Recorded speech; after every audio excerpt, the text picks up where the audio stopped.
You know what you need to do. You have time to do it. You know how to do it.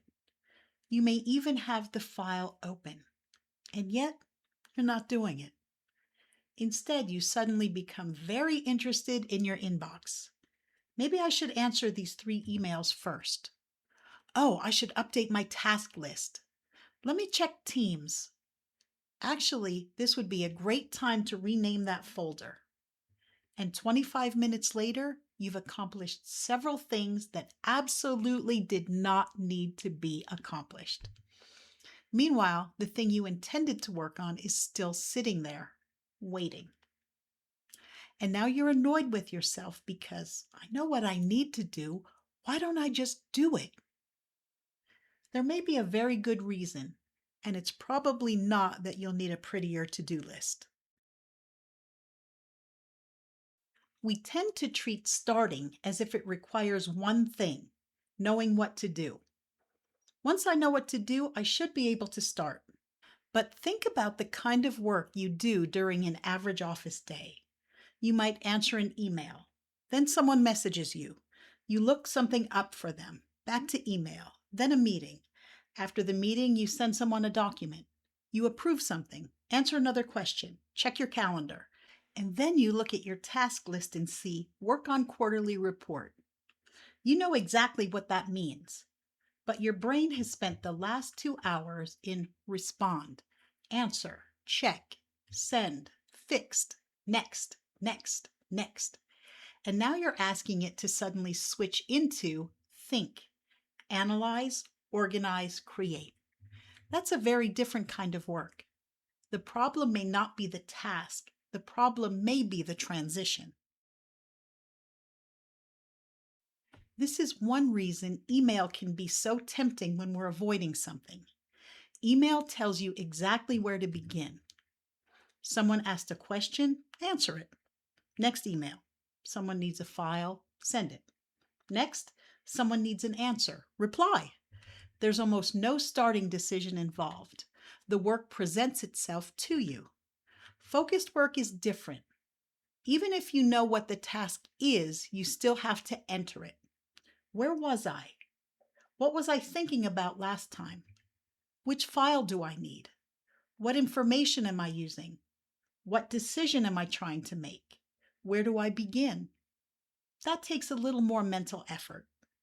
So when your brain has a choice between open this project and reconstruct where I left off and click the email with the little blue dot, guess which one feels easier? Hello, little blue dot. This is a distinction I want you to notice.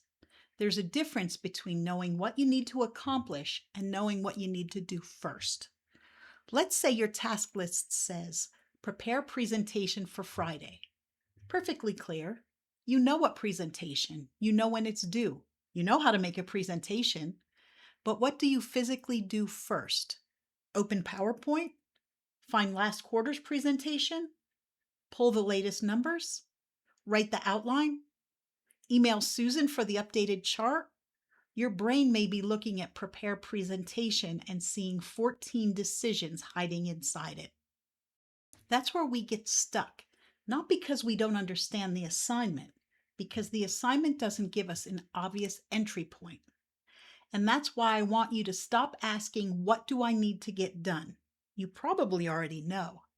Instead, ask, what would starting this actually look like? I want you to try something very simple. Before you leave a project or when you plan tomorrow's work, write down the next physical action. Not quarterly report. Write open Q3 report and update the revenue table. Not work on presentation. Write open last month's deck and duplicate slides 4 through 8. Not budget. Write compare July actuals to forecast. Now, when you come back to the work, you don't have to figure out how to get started. Past you already figured it out. Past you can be surprisingly helpful when properly trained. And this is especially useful when you know you're going to be interrupted. Before you stop working, leave yourself a breadcrumb. Next, check totals against finance report. Next, Write section about customer feedback. Next, call Robert before changing this number. It takes maybe 10 seconds, but when you return 2 hours later, you don't have to stare at the screen thinking, what was I doing? You gave yourself a way back in. Now let's talk about something I'm very familiar with, the fake warm-up. This is when we tell ourselves, I'm going to ease into the day. That sounds reasonable. So before starting the important thing, we'll just check email, maybe clear out a few messages, look at Teams, update the task list, check the calendar, get another cup of tea, maybe organize a couple of files, and then we'll start. Except all of those little activities put your brain right back into reactive mode. Your warm-up has actually warmed you up for the wrong kind of work. It's like preparing for a walk by sitting down. Very restful, not especially useful. If you need a warm-up before focused work, make it part of the focused work. Open the file. Read the last paragraph you wrote. Look over your notes. Review yesterday's numbers. Write 3 terrible bullet points. You don't have to immediately produce brilliant work. You just need to enter the work. And yes, this is where people usually say, break the task into smaller pieces. That's not quite what I mean. I don't necessarily want you to make the whole project smaller. I want you to make the entrance easier. There's a difference. You might have a 2-hour project. Fine. We don't need to pretend it's a 5-minute project. But the first 5 minutes can still be easy. Your only job might be open the file. Read where you left off. Pull up your notes. Write the first heading. That's it. Once you're inside the work, continuing is often much easier than starting. Think about riding a bike. Getting started takes a little effort. You have to push off, find your balance, and get some momentum. But once you're moving, it gets easier. You're not starting anymore. You're just keeping it going. Focused work can be the same way. Sometimes the hardest part isn't doing the work, it's getting yourself moving. Here's another mistake we make. We put an hour on our calendar to work on something. Great. 10 to 11 o'clock project. At 9:58, we check email. Bad idea.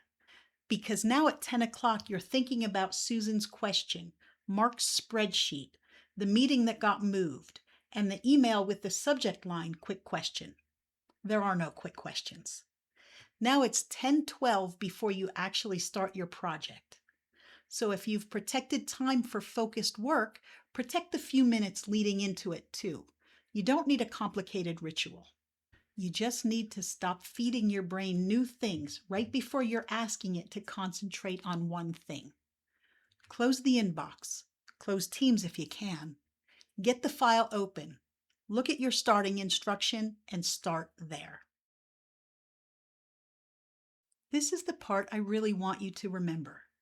If you keep having trouble starting important work, don't immediately turn it into a character flaw.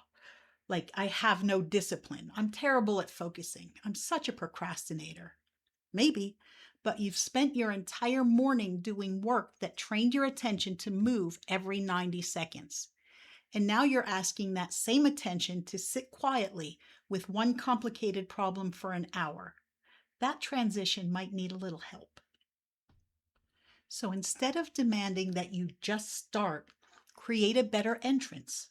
Know your first action. Leave yourself breadcrumbs when you stop.